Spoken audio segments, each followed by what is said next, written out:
Alaikum. My name is Nilofer Afridi Qazi. Thank you for coming to Kuch Khaas. Once again, I thank Kuch Khaas for hosting this series on Islam. This is the fourth talk that we've had in May. And inshallah, this will be the beginning of a dialogue on a very important subject. Today, we have again Shazreh Hussain, who last week also began a two-part series on gender, Islam, and deconstructing patriarchy in the Quranic text. So this is part two of a two-part series.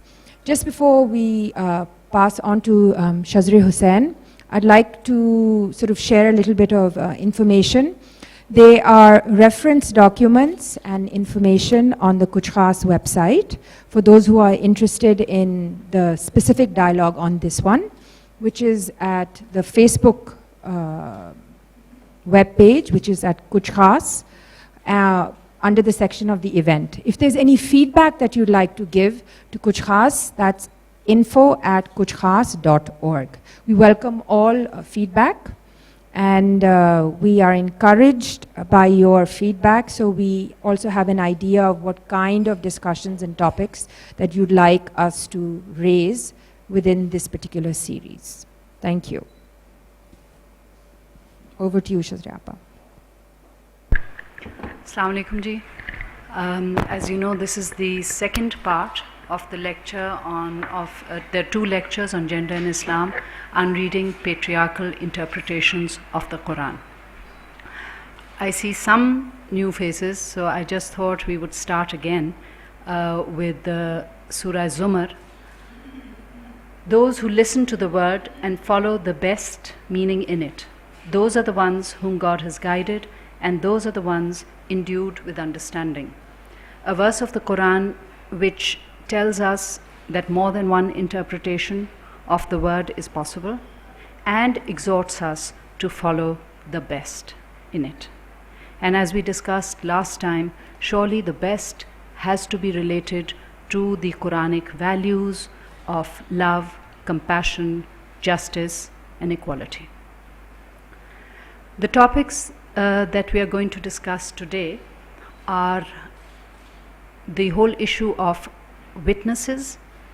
Are two women equal to one man as a witness? क्या औरतों की आधी गवाही होती है कुरान की रोशनी में? And the issue of parda or hijab. What does the Quran have to say about that?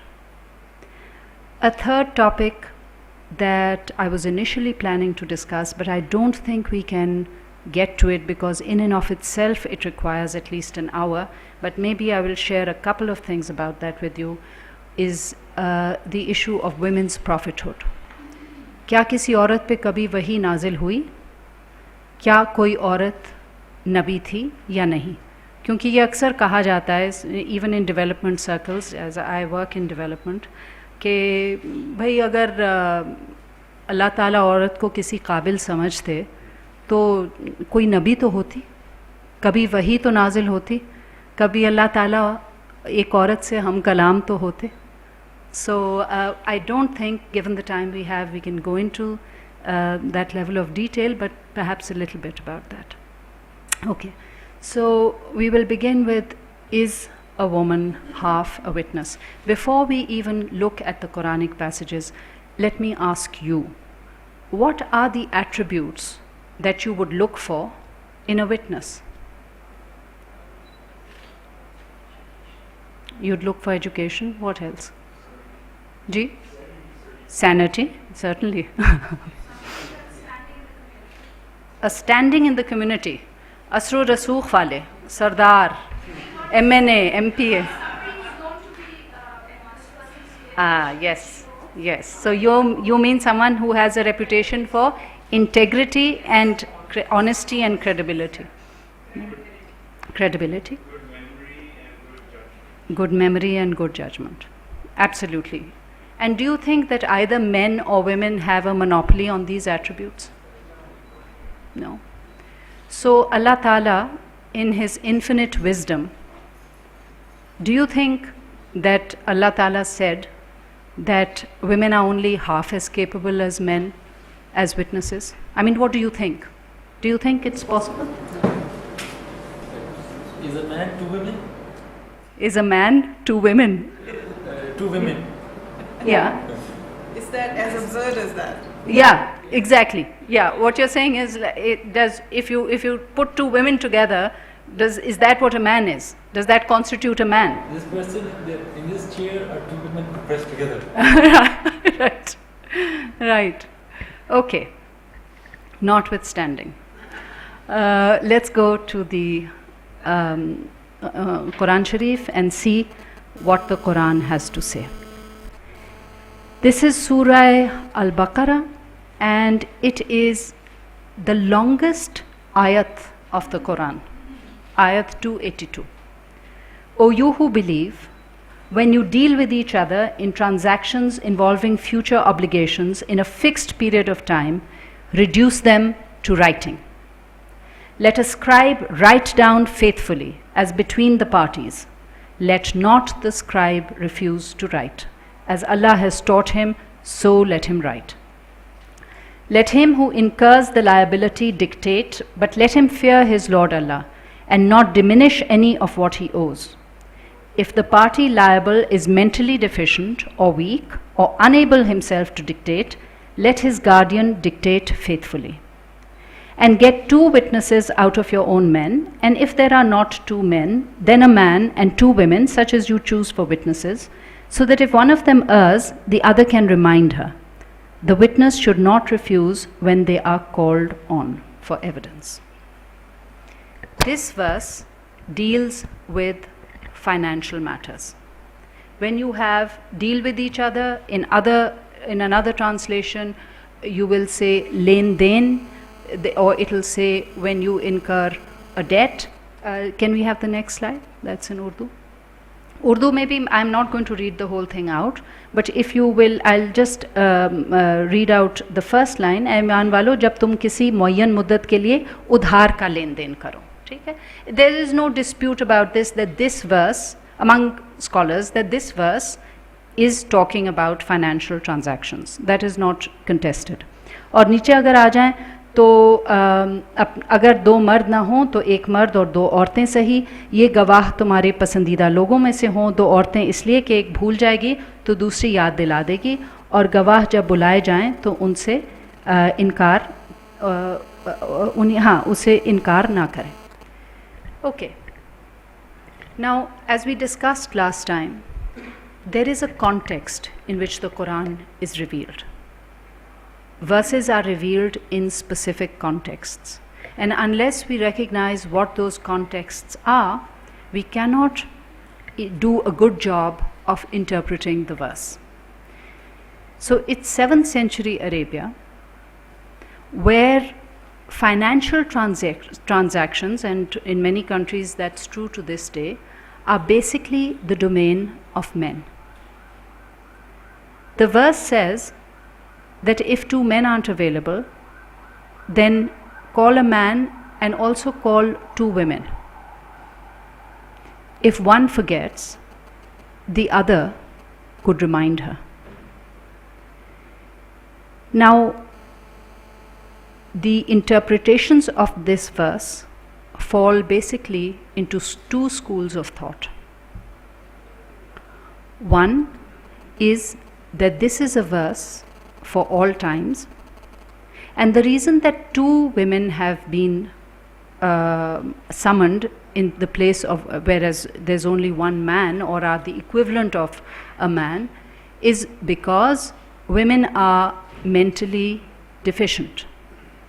The word often used and regularly used in Urdu is naqisul aql. तो औरतें नाक़िसुल अक़ल होती हैं, इसलिए एक के बजाय 2 की ज़रूरत होती है. So that's why for all times to come, and that, as you can see, is the inspiration behind the law that we have in Pakistan, with all its implications. The other school of thought is that this is 7th century Arabia. Men and women have fairly separate domains, women are not well versed in financial transaction. They have a very low status in the society. And that these two women are not both witnesses. One is a witness, the other is there to support her in two ways.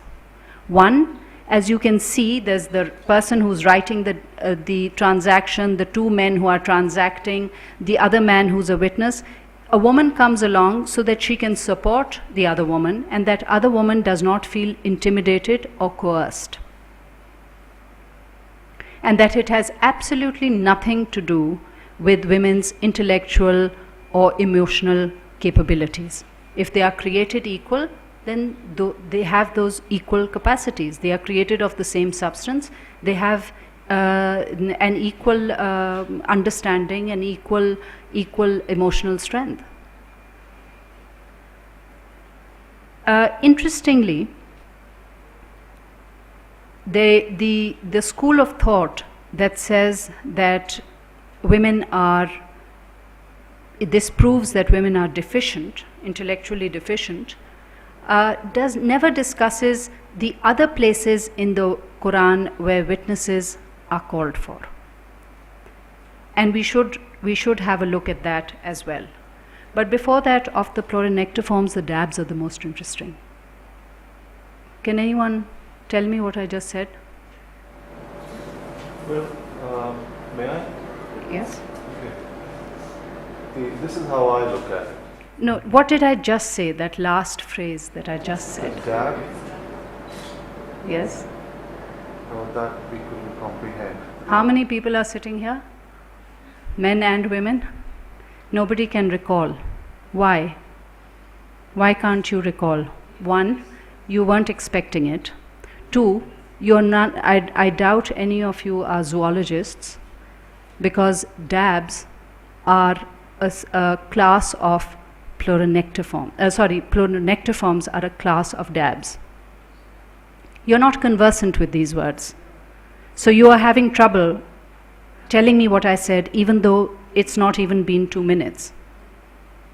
So if someone is not conversant with something, they will naturally not be able to remember and recall it like someone who is. And if there is any principle to be derived from this verse, it is that if two of the witnesses are not conversant with the matter which is being dealt with, then it is important that they have some support.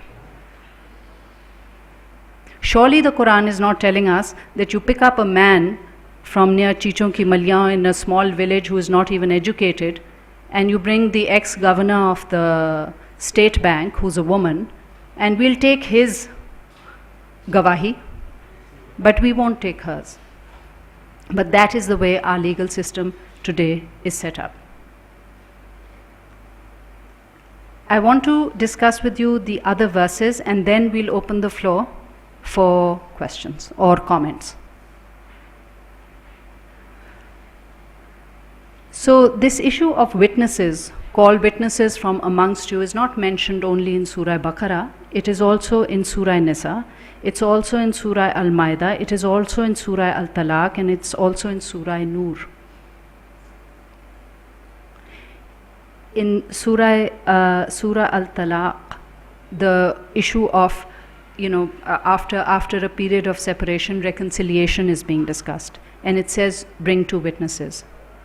No gender is specified.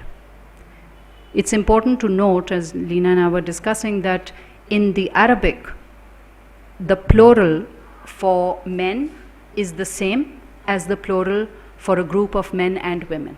The same plural will be used. In Surah Al-Nisa, in 2 places, witnesses are called for. Again, there is no distinction made on the basis of gender. And the same in Surah Al-Ma'idah. Bequests are being discussed. That's wills are being discussed. Charges of adultery are being discussed. the period when you decide, if you decide to reconcile with your wife, that is being discussed. No, nowhere does it specify that it shall only be men. The plural that includes both men and women is used. However, translators are at liberty and do take the liberty. Someone who is very particular, like Muhammad Asad, will always translate it as persons. But there is nothing to prevent other translators translating it as men. Both possibilities exist. What is this mysterious word that The word for gawah, shahid, the plural of that. You can look up the references in the Quran. Yeah. Let's see a couple of verses. This is Surah Nur. And those who launch a charge against chaste women and produce not 4 witnesses to support the allegation, flog them with 80 stripes and reject their evidence ever after, for such men are wicked transgressors. Now it talks about 4 witnesses. It does not say that these should be men or these should be women. It just says 4 witnesses. No gender is specified here.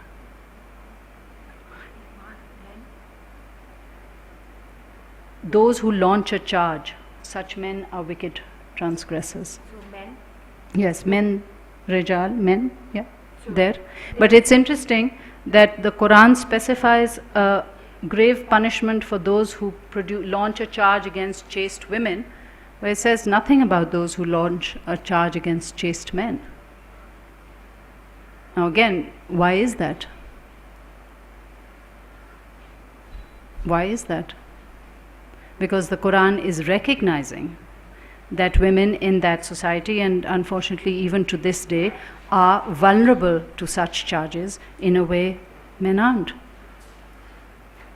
Next.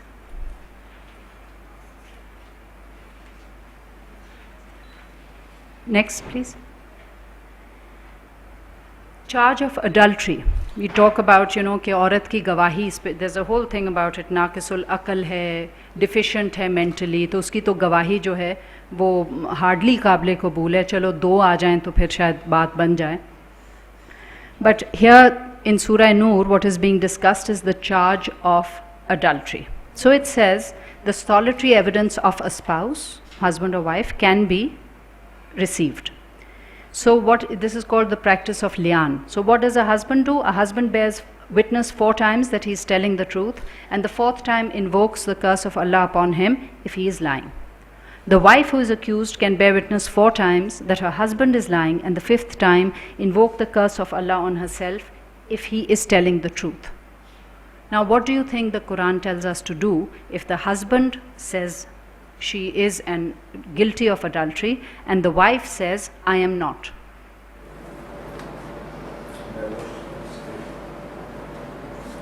The charges against the woman have to be dropped. Benefit of the doubt is given to the Hmm? benefit of the doubt Yes. is given to the The charges against the woman have to be dropped. But does that happen in reality? The question is, there's the ideal and then there's the practice. But the Quran clearly tells you that if the woman does this is not subject to interpretation, and there's no second interpretation of this in that way. It's not subject to multiple interpretations. If the woman says that I swear that what he says is not true, the charge of adultery is dropped. She will not be punished for adultery. So what does that tell us? So those who are telling us that a woman's word, a woman's witness is deficient because she's intellectually, emotionally, in terms of integrity, deficient, morally deficient, and yet the Quran, when it comes to the witness of a husband and a wife, gives precedence to the witness of the woman.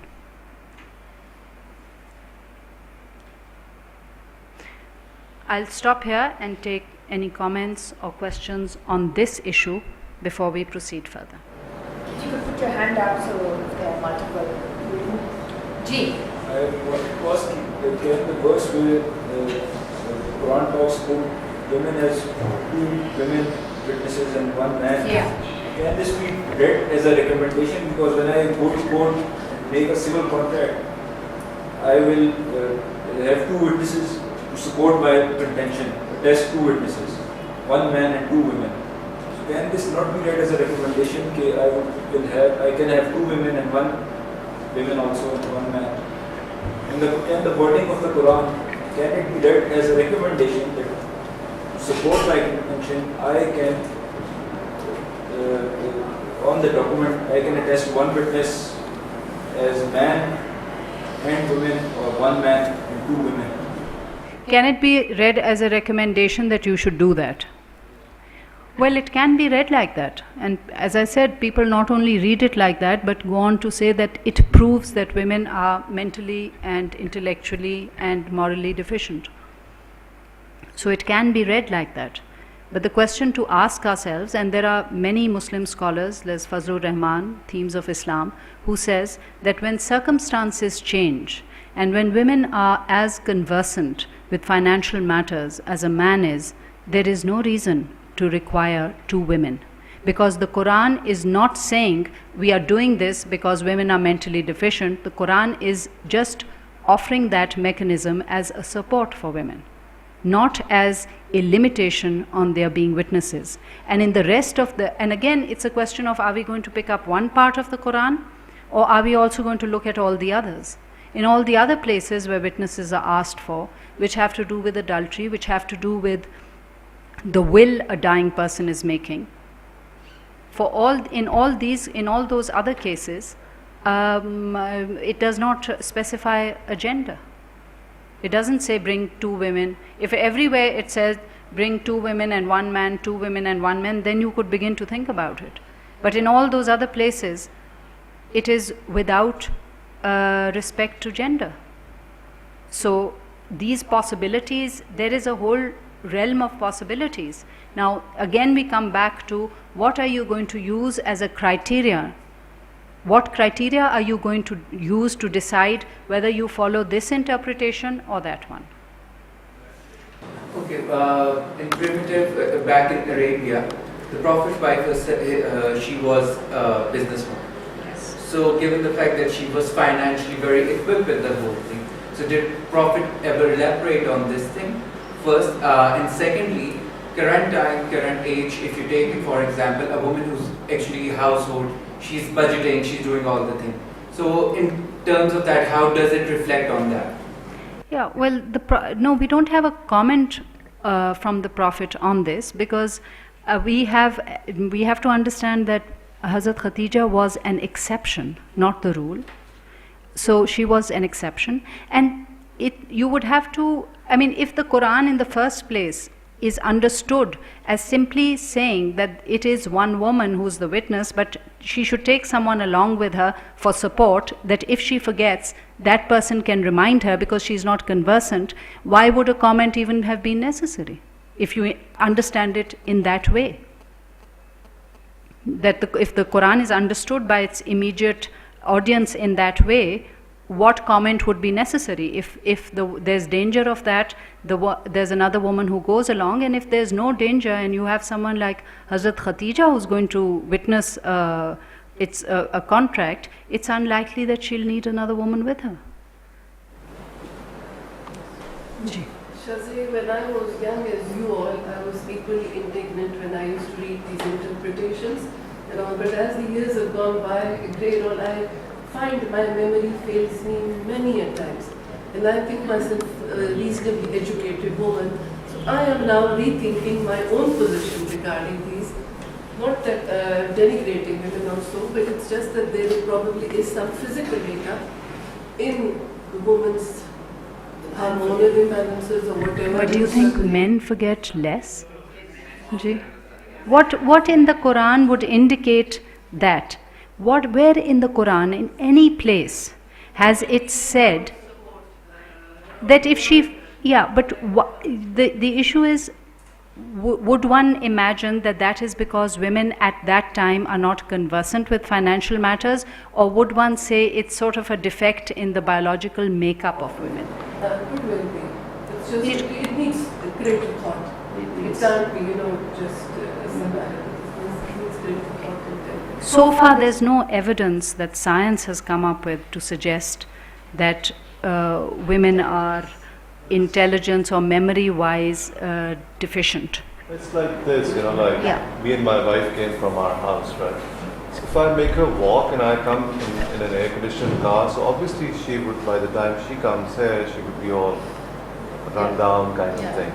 So basically, women are the kind of road that they have, or the treadmill, or the grind that they go through, they're worn out. So it's something like that, like you see women who are exceptional, who belong to the household where they're, like provided everything, they don't work, all that. So you see exceptional women.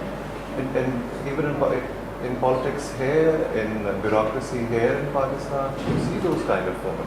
Far more intelligent than men because they're more focused than men. So like it's sorry? Better time managers. Right, there are many things, like the idea is not to compare to begin with, because like they're totally two different species, like apple and oranges. But yes, to support her, it's just that women go through so much. So like if a guy goes through that much, we would be dead by 40, like seriously. We would be vegetables. No, it's a fact. It's not that I'm just So trying you're to... honest. Most men aren't. Let's move on. I think you're right. At the heart of this is and now we're talking science, we're not talking religion, is the medical argument. Women bear children, and so a certain hormonal pressure is put on their bodies. Then they have menopause, and then again they go through a hormonal change. I think at the heart of this matter is the question, is it only women who are vulnerable to chemical imbalances because of these two processes that their bodies go through? Or are men equally vulnerable to chemical imbalances as they go on in years and become older and older? We have middle-age crisis. Is this chemical imbalance really an imbalance which is inescapable, or does good diet actually sort it altogether? You don't even have an imbalance. आपने जैसे बात की कि जैसे कभी जाती है अगर कोई जाती तो उनको सपोर्ट की ज़रूरत ना हो उस ज़माने में चीज़ें कितना ज़रूरी है आजकल के ज़माने में आप लोगों को बड़ी मॉडर्न पीपल ऐसे एजुकेटेड विद एग्जैक्टली गवर्नमेंट होती है फिर अगर उस सूरत हाल में अगर कॉलेज जाती है जो पढ़ी लिखी है उसको क्या सपोर्ट देने जाने की ज़रूरत है नहीं बट वाई अगर तब हो सकता था तो अब क्यों नहीं हो सकता? But the issue is not that. The issue is simply this, where in the Quran is it saying that this is an arrangement that we are recommending because women are mentally, intellectually, immorally deficient? Where does it say that? That's all. That's a question to raise. Where does it say that? Say something. If you look at the first verse that you showed, it talks about memory, and so that is what it actually focuses on. That if one woman cannot remember, the other can help her remember, and maybe there is so much focus on equality rather than sort of equal respect for both and regard for both. Exact equality, there's so much focus on that even sort of that proposition that perhaps in memory maybe they may need assistance, maybe men need assistance in other situations. So there doesn't seem to be that space anymore. It's like a battle that everything has to be equal, and there's both sides are sort of facing off and fighting this battle. Excuse me. The Quran can be taken very simply. क्या कह रहा है? वो lines में क्या लिखा? उसके बीच में से हम जो meanings निकाल रहे हैं वो तो हमारी interpretation है. कुरान तो बहुत simply कह रहा है कि भाई अगर ये नहीं है तो ये है और अगर ये नहीं है तो मुझे तो तो वही बात यही है ना कि the issue is this. The issue is not that we have to be equal in everything. For example, women bear children and there's a whole set of support that they need that a man won't need. That's not the issue. The issue is reading into that verse a meaning that demeans women. That is the issue. And there are traditional scholars also like Maulana Islahi who have to say, because of this whole stream of tafsirs where these demeaning meanings are being propagated, that this is not there to demean women. In 7th century Arabia, they were not familiar with transactions. Therefore, that other woman is there as a support. So that's all. Let's proceed because we have a little time left, and we have what? No, I'm saying it would be nice if we can actually Yeah. touch the third topic as well. Yeah, okay. So let's go to Chadar and Char Diwari. So does the Quran tell us that women must stay within the house and that they must, if they do appear in public spaces, they must be completely wrapped up or veiled to some degree? Does it say that to us? So that let's look at the range of interpretations. Let's look at the verses which are cited in support, and let's look at the range of interpretations. So first of all, the issue of Char Diwari. What is the basis of that? O wives of the Prophet, you are not like any of the other women, provided that you remain conscious of God. Hence, be not over soft in your speech, lest any whose heart is diseased should be moved to desire you, but withal speak in a kindly way, and abide quietly in your homes, and do not flaunt your charms as they used to flaunt them in the old days of pagan ignorance, Jahiliyyah. And be constant in your prayer, and render the purifying dues, and pay heed unto God and His Apostle. Next. ये उर्दू में है. ए नबी की औरतों, तुम नहीं जैसे हर कोई औरतें, अगर तुम डर रखो सो तुम दब कर बात ना करो, फिर लालच करे कोई जिसके दिल में रोग है, और कहो बात माकूल, और करार पकड़ो अपने घरों में, और दिखलाती ना फिरो जैसा कि दिखलाना दस्तूर था पहले जहालत के वक्त में, और कायम रखो नमाज, और देती रहो ज़कात, और इताअत में रहो अल्लाह की और उसके रसूल की. तो जहाँ तक ट्रांसलेशन का ताल्लुक है, similar, right? There's no difference. However, in the interpretation and the implications of this verse, there are very strong differences. There are those scholars, and I'm talking about men, not just women, like Khalid Abul Fadl, Javed Ghamdi, Dr. Farooq, Fazlur Rahman, who say that this verse is beginning by saying that, O wives of the Prophet, you are not like other women. So the injunction that follows is not something that is supposed to be followed by all Muslim women. And as it says in books of history, as in Raza Aslan's book, that there is no record that Muslim women at the time of the Prophet were restricted in their movements.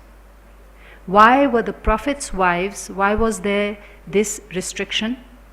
Because at that point in time, when this verse was revealed, one of the principal ways that the munafiqun had acquired of ruining the Prophet's credibility was by spreading slander about his wives. There was no public-private space divide. The Prophet, the wives of the Prophet, their houses, and the Masjid-e-Nabwi, it was all one area. And often, and the Prophet would receive everyone there. And often people would get up and walk into the Prophet's house on the pretext of getting something, some water or some other pretext, and then make up stories. So there were certain injunctions for the Prophet's wife, and it said in the Quran, again recognizing that they were being, that their mobility was being restricted, and this didn't mean they never left the house either. That's very clear from the historical records. But there was, in recognition that they had this extra burden to bear, because they had to set a very high standard, and they had to protect themselves from slanderous allegations. Allah Ta'ala tells them that you, for whatever good you do, will have double the reward of anybody else. So there are scholars who say that these injunctions were for the Prophet's wife in a given historical context. Neither then nor now does this mean that women, Muslim women, are prevented or stopped from going into public spaces. In this case, it doesn't say that stay in the house. It says find peace, seek peace, and your house. Yes. Even in this case, it's not saying that. Yeah. But it is interpreted as meaning that just stay in your house. एक इसकी translation है घरों में टिक कर रहो, वो भी है. ये है घरों में करार पकड़ो, that is abide quietly. एक है घरों में टिक के रहो. So there's that also. So this verse is what is considered, is the basis of this of these beliefs that women should just be limited to the four walls of the house and must only leave it if there is a very strong reason to do so. In another place in the Quran, and right now I'm not remembering the surah, it clearly says that those, it's Surah Nur perhaps, that those women, it's talking about women and men who become guilty of adultery, should be of fahasha, should be confined to their houses. It says about the women, confine them to the house. Now tell me, if confinement in the house is a punishment, I mean either it's a punishment or it's a way of life. If they're confined in their houses anyway, then where's the punishment? And this, let me say this to you, आप कह भी रही थी कि what implications, also we can recognize something, whether it is just and merciful by its consequences. I'm doing a study on internal trafficking these days. The minute the police women were telling us that the minute the police see a woman walking into a police station, they say ये तो है ही खराब औरत, ये तो है ही खराब औरत, अगर अच्छी होती तो घर से क्यों निकलती. So this has this has very painful consequences. Those women who work in offices, because I interact with a lot of women who are working in development organizations, so many of their colleagues think that they are kharab women. Because why would they have left the four walls of their house? They are not allowed by Allah to leave the four walls of their house. They are bad women. This is another verse, Surah Al-Ahzab, which is again has implications for the dress code. ए नबी की बीवियों, नहीं ये वही है, sorry, ये तो वही है, हाँ सॉरी, ये उसकी दूसरी ट्रांसलेशन है. आगे चलिए. Okay. Now we come to Surah Nur. That was the Arabic. Let's come to the English translation. Now it starts off by telling men. Tell believing men to lower their gaze and to be mindful of their chastity. This will be most conducive to their purity. Ghadde basar and hifze faruj. More literally translated, to guard your gaze, and hifze faruj is to cover and guard your private parts, which here is translated as be mindful of their chastity. This will be most conducive to their purity. God is aware of all that they do. So men are told that God is watching you. And tell the believing women to lower their gaze and to be mindful of their chastity. Okay, so up to there, for both, it is the same. Then there are some additional although it does not say, and God is aware of all they do, doesn't tell women God is watching you quite in the same way it tells men, but there are some more details. And not to display their charms, the Arabic word is zinat, beyond what may decently be apparent thereof, illa ma zahara. Hence, let them draw their head coverings over their bosoms, and let them not display more of their charms, more of all the things in brackets are put in by the translator to further explain. Let them not display their charms to any but their husbands, fathers, and the whole list goes on. And let them not swing their legs in walking so as to draw attention to their hidden charms. And O you believers, all of you, turn unto God in repentance so that you might attain to a happy state. Now, again, two schools of thought. In fact, more than two schools of thought, but two basic schools of thought. One, the people like Khalid Abul Fadl, Javed Ghamdi, Dr. Farooq, they will say that the injunction to Muslim men and women for all times are that you will guard your gaze.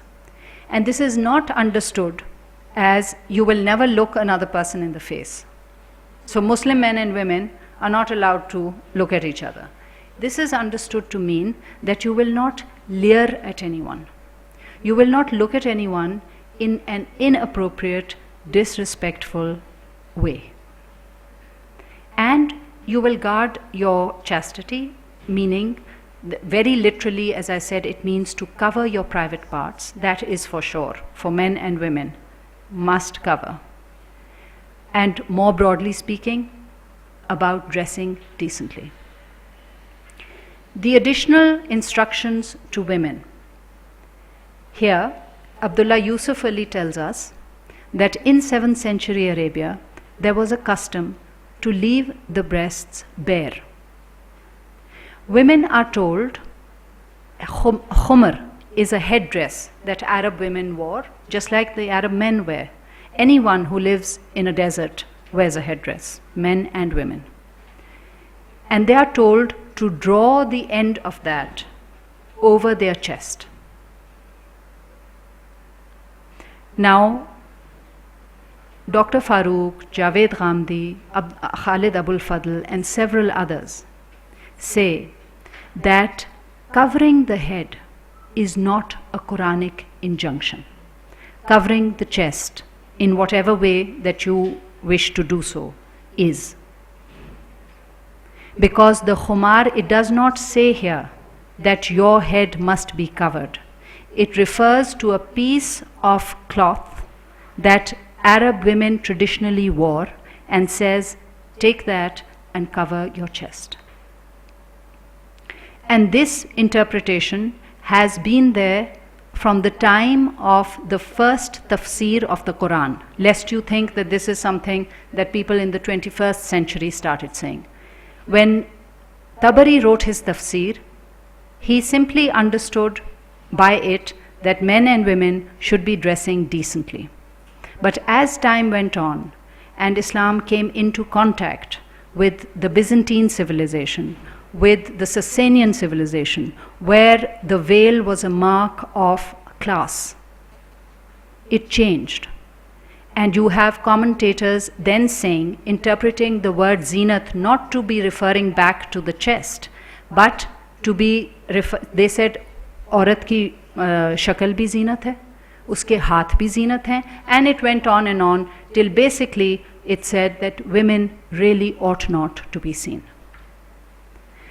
Maulana Maududi, in his book Woman and Parda, admits that the veil is not a Quranic injunction. I am quoting verbatim. He said it is not a Quranic injunction, but it is Quranic in spirit, according to Maulana Maududi. So I think it is very important. We have a freedom that is given to us, and it is important to understand the parameters of that. Muslim men and women are to dress decently in a way that does not call attention to them. However, you may choose to cover your head, and that's fine. But it is not a Quranic injunction. And a distinction has to be drawn between what is a Quranic injunction, where you don't have then room to maneuver, and what is not. And the Quran itself says, and not to display their zinat, and then uses this phrase, illa ma zahra, except what becomes apparent. And Dr. Farooq and Javed Ghamdi say that it has deliberately been left open because the Quran is for different peoples and different times where there are different codes of dress. So it's basically telling you, within your society, do what is decent, but as far as private parts are concerned and the chest is concerned, that needs to be covered. Because in the Quran, the human body is not for public display, neither men nor women's. And so decency is certainly stressed. Then when you go onwards, you have this thing of where it says don't swing their legs. A more literal translation is don't strike your feet on the ground, because again that refers to a tradition in 7th century Arabia where women, when they used to attract attention to themselves, they would wear very heavy pazebs, and then they would hit the ground and the pazebs would jingle, and that was a way of drawing attention. And there is more detail here about women, undoubtedly. But what is the point of that? Is the point of that to tell them that they have, that they have to be completely covered from head to toe? Or is the point here really to say that you are not sexual objects? You've been treated as such in 7th century Arabia and may continue to be treated as such in many societies, but you're not that. So behave with dignity. Let's go on. This is the same verse. इसमें भी आपको नज़र आएगा, और ए नबी मोमिन औरतों से कह दो कि अपनी नज़रें बचा के रखें और अपनी शर्मगाहों की हिफाजत करें. That is the more literal translation. और अपना बनाओ सिंगार जीनत ज़ाहिर ना करें बजुज़ उसके जो ख़ुद ज़ाहिर हो जाए. ये these are Quranic words, these are not anybody's comments. बजुज़ उसके जो ख़ुद ज़ाहिर हो जाए, और अपने सीनों पर अपनी ओढ़नियाँ खमार के आंचल डाल रखें. ये भी वही है. सो ट्रांसलेशन इटसेल्फ में कोई इतना फ़र्क नहीं नज़र आएगा आपको, मगर जब आप आएंगे तफसीर पर वहाँ आपको नज़र आएगा. यहाँ तक नज़र आएगा कि आपको मौलाना अमीन इस्लाही कहेंगे कि ये जो है the covering, and he also believes it should be like a burqa, that covering is not for outside, it's for inside the house. You will have Maulana Maududi saying that although the Quran lists mehrams in front of whom, even that is not necessary. But Maulana Maududi says no, except for the husband. Except for the husband, the code of dress has to be observed in front of everyone, thereby limiting something that the Quran clearly says. Next. This is Surah Ahzab. ए नबी कह दें अपनी औरतों को, अपनी बेटियों को और मुसलमानों की औरतों को कि नीचे लटका लें अपने ऊपर थोड़ी सी अपनी चादरें, इसमें बहुत करीब है कि पहचानी पड़ें, तो कोई उनको ना सताए और अल्लाह बख्शने वाला मेहरबान है. नेक्स्ट जी पीछे. O Prophet, tell thy wives and thy daughters, as well as other believing women, that they should draw over themselves some of their outer garments, jilbab, when in public.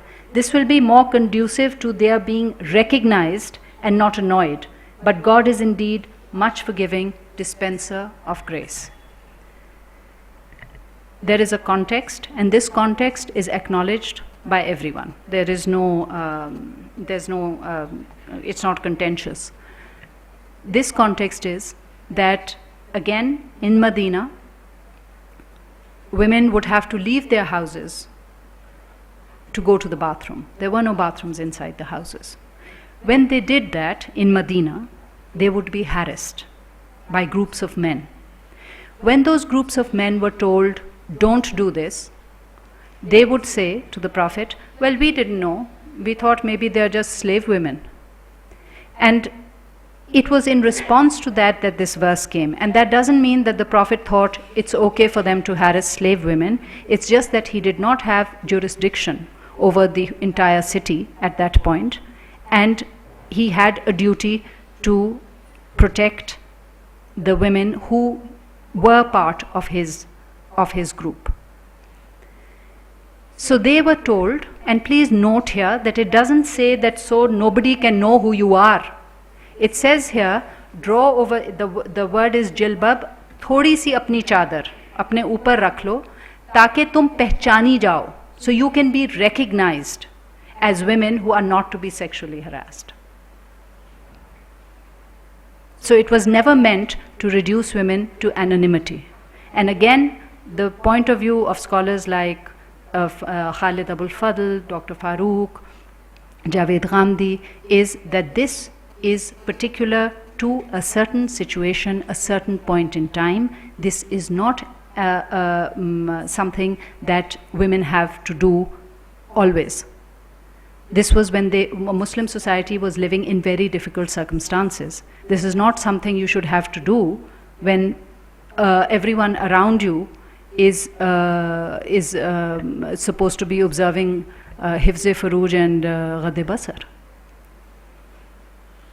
And yet, there are others who in the tafsir maintain that this means that you must draw your chadar over your head, one eye can be visible, so you may see where you're going, and the rest of you must be covered.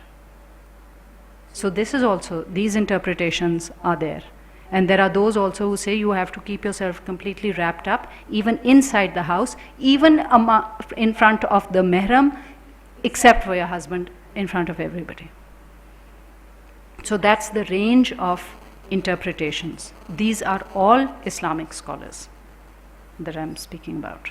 And interestingly, the injunctions about this have become severer and severer as time has passed. They go from being very liberal at the time of Tabari to being very restrictive in this day and age. Shazreh, this also refers to another situation which took place and it had very serious repercussions. You had these Jewish tribes in Medina and they were not too happy with the growing Muslims. So one Muslim lady, she had gone to a jeweler's shop, happened to be a Jewish jeweler. She was there and she was in this, and apparently out of mischief or what, somebody tied her discovering whatever, and embarrassed her very greatly. After that, a big fight broke out. And as a result of that, it was a very serious incident, and the Bani Kainuqa, that tribe was banished from Medina after that incident, and this also relates to that situation too. So because of Himal said, I didn't know who she was. I didn't know she was Muslim or anything, she was just... I have read that incident, but I think in a biography of the Prophets, I have not read it cited in the tafasir, but in the ones that I've read. But obviously that also was a contributing factor. Right. Thank you. Okay.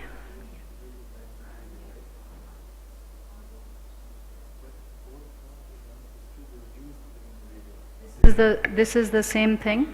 Aage chale?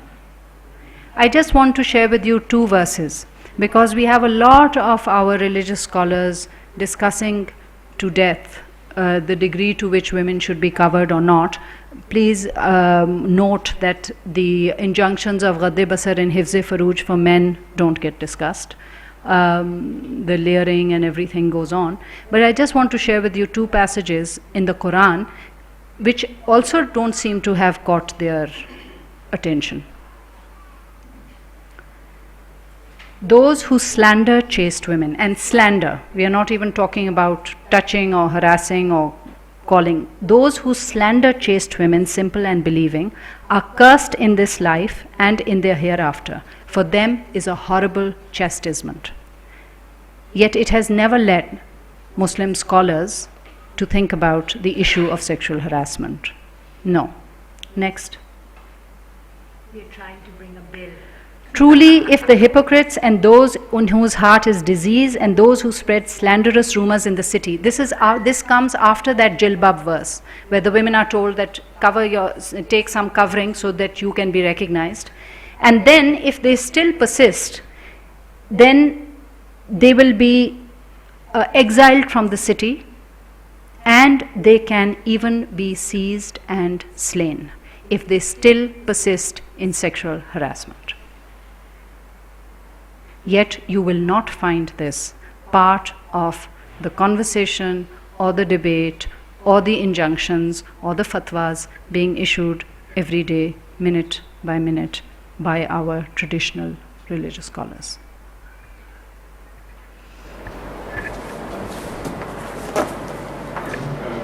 Just a second. Thank you, Shazreh. There are a couple of questions which I was having sort of an informal dialogue with, and it may or may not be related to this, but it sort of again is in the theme of privileging perhaps men over women, and then they assume inequality. One is, of course, for wives, men are allowed 4 wives.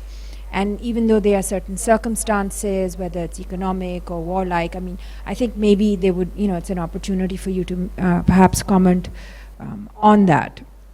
So we can start with that. The other is, how do we sort of, as you pointed out, the interpretations which are patriarchal come from scholars, so to speak, and they are recognized scholars. And then at the same time, more liberal or progressive scholars again provide an alternative discourse. So those of us who aren't as literate and aren't able to sort of read so many versions, how are we able to make a distinction, and certainly in our everyday life, have some ideas authenticated or challenge if we are confronted in daily conversations on equality?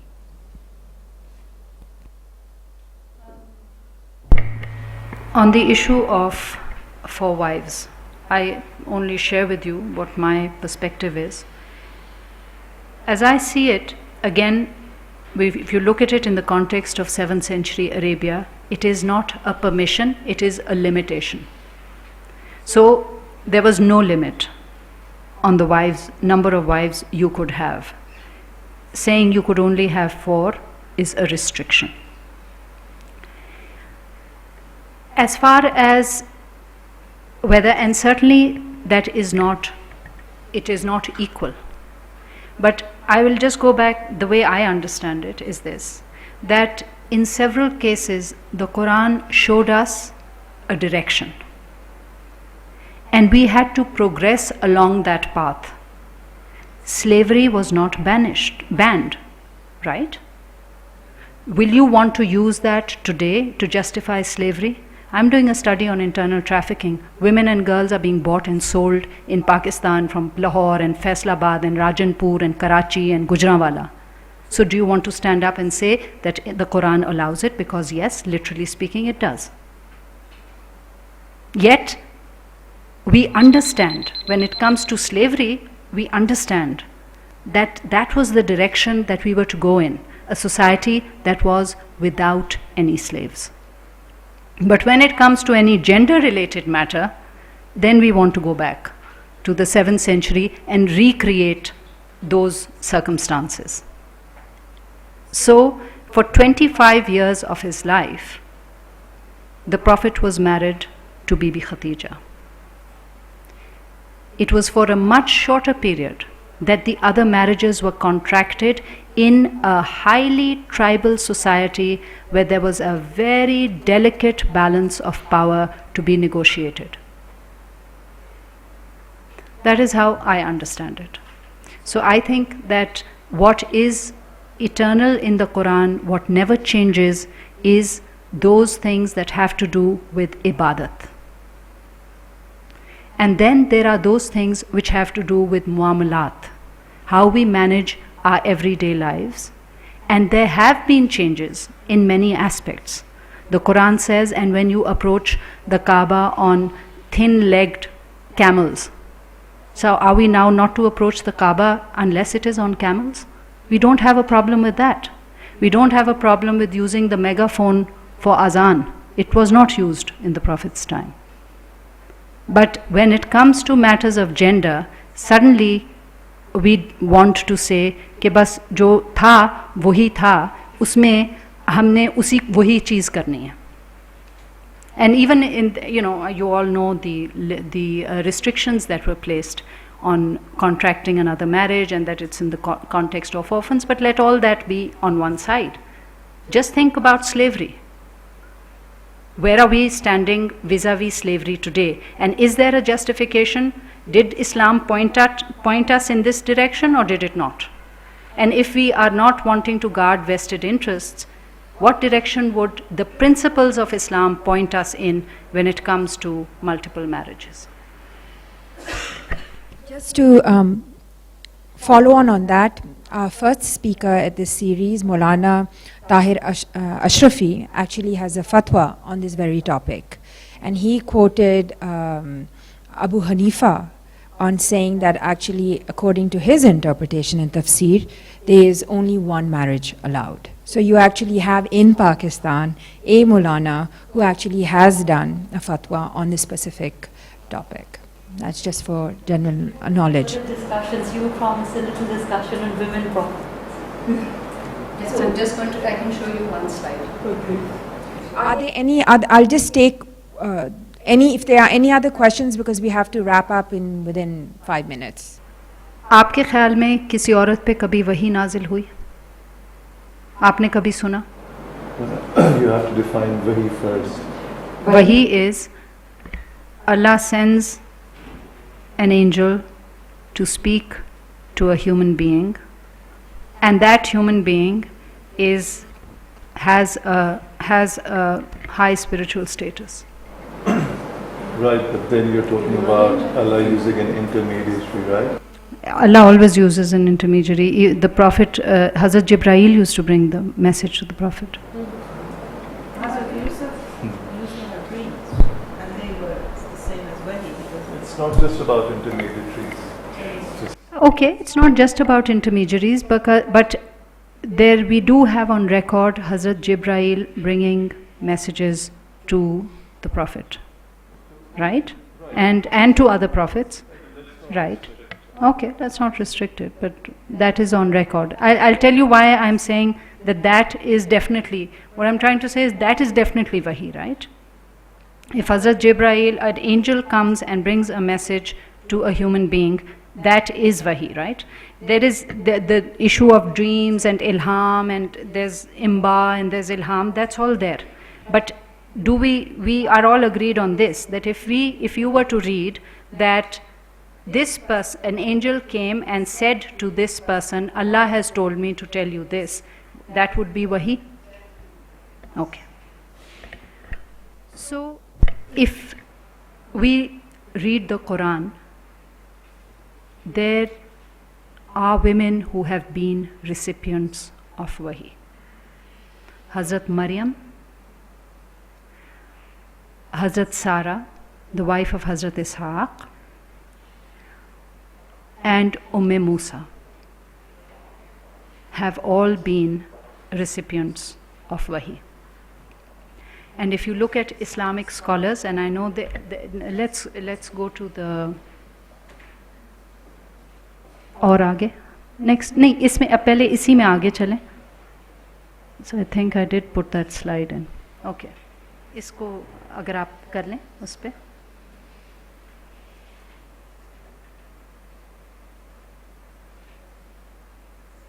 Here are some of the scholars who support this view that women have been nabis. Imam al-Razi, you'll recognize some of them. Imam al-Sayyuti, Imam al-Kamal ibn al-Humam, Imam al-Mubarak Kafuri, Ibn Ishaq, the person to write the first biography of the Prophet, Ibn Hazm, Abul Hasan Ashari, responsible mostly for codifying the Sunni fiqh, Imam Qurtubi, Al-Qurtubi, and Ayatullah Javadi Amli. That he's a recent, he's a live Shia scholar. And to check out, can we go to the, do we have 5 minutes or should I stop? Okay. दूसरी presentations पे जाएं. आप अपने तौर पे, you can pick up, it's not expensive, it's called the Muajjam, it's a concordance of the Quran. यहाँ Mr. Book से मिलता है. उसमें आप देख लें Maryam and read all the passages about Hazrat Maryam and see what conclusion you come to. Now these are scholars who say women have been Nabis. Most Sunni and Shia scholars will deny it. They have their reasons, and those who support this idea that women have been Nabis have their own reasons. We can't go into that, but let me just share a couple of passages with you. आगे चलिए.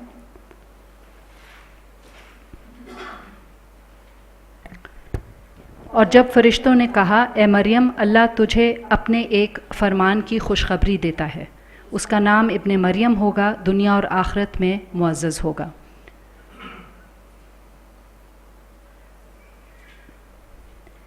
ये हज़रत सारा अलैहिस्सलाम के बारे में. आगे चलें, इसको भी छोड़ दें. हज़रत उम्मे मूसा और तोहैना, वही लफ्ज़ वही वाला इस्तेमाल हो रहा है. और आगे चलें. हाँ, I just want to share some of these verses about Hazrat Maryam. हमने उसके अंदर अपनी रूह से फूंका और उसे और उसके बेटे को आलमीन के लिए निशानी बनाया. उसे और उसके बेटे को. अल्लाह ताला रब्बुल आलमीन है, रसूल अल्लाह रहमतुल लिल आलमीन है, और हज़रत मरियम अलैहिस्सलाम और हज़रत ईसा अलैहिस्सलाम आयातुल लिल आलमीन हैं. आगे चलिए. हज़रत मरियम को सिद्दीक़ा कहा गया, जैसा कि हज़रत यूसुफ़ को सिद्दीक़ कहा गया. आगे चलिए. बस उसके परवरदिगार ने अच्छी तरह कबूल फरमाया और उसे बेहतरीन परवरिश दी. यानी कि रब ख़ुद परवरिश कर रहा है हज़रत मरियम की. उसकी खैर ख़बर लेने वाला ज़करिया को बनाया. जब कभी ज़करिया उसके हुजरे में जाते, उनके पास रोज़ी रखी हुई पाते. वो पूछते, ए मरियम, ये रोज़ी तुम्हारे पास कहाँ से आती है? वो जवाब देती कि ये अल्लाह ताला के पास से है. So her food used to come directly from heaven. Thank you very much, Shazreh Appa, and thank you very much for coming and supporting this series. We will request Shazreh Appa, when she has time, to continue this dialogue. I think it's very productive and certainly welcome. So it's been an honor, and thank you very much. We welcome your feedback once again, info@kuchkhaas.org. Your suggestions, your topics are welcome, so we can design accordingly. Thank you.